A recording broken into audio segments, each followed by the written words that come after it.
So, ayan, bago tayo gumawa ng content, unahin muna natin yung ating Junakis. Kasi nga sabi ko sa inyo, kaya ako nakakapagawa ng mga content is, wala pa akong trabaho.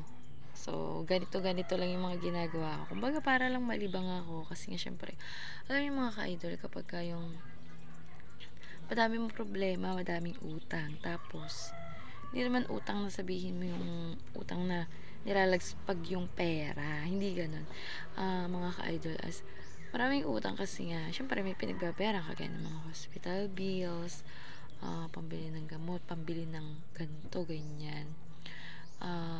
So, hindi na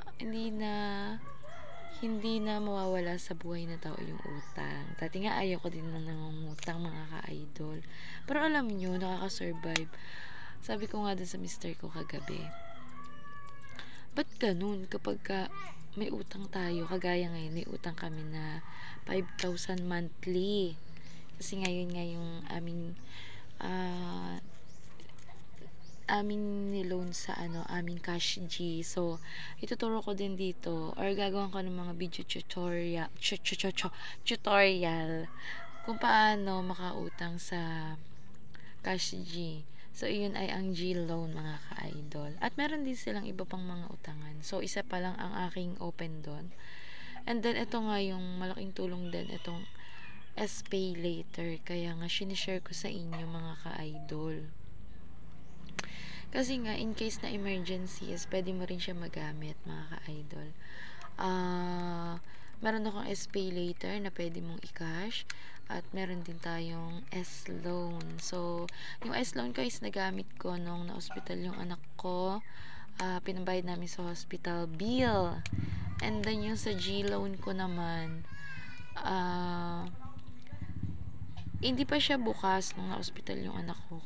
Nakigamit kami ng G-Loan sa aking bianan. So, ayan. Share ko na lang din sa inyo. So, for today's video ay atin munang i-inhaler ang ating baby. Kasi ito ilalabas na maya-maya maglalaro. Dali.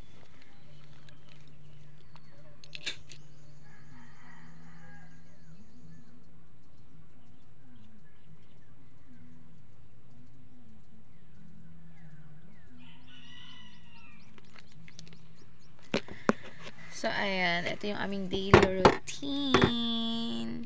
Kasi nga parang naging na niya to yung maintenance. Kailangan niya magganito para hindi siya mahika. So, ayun lang. Thank you for watching. Abangan niyo lang ang aking mga vlog-vlogan.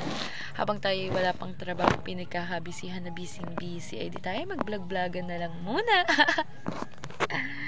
Enjoy na lang.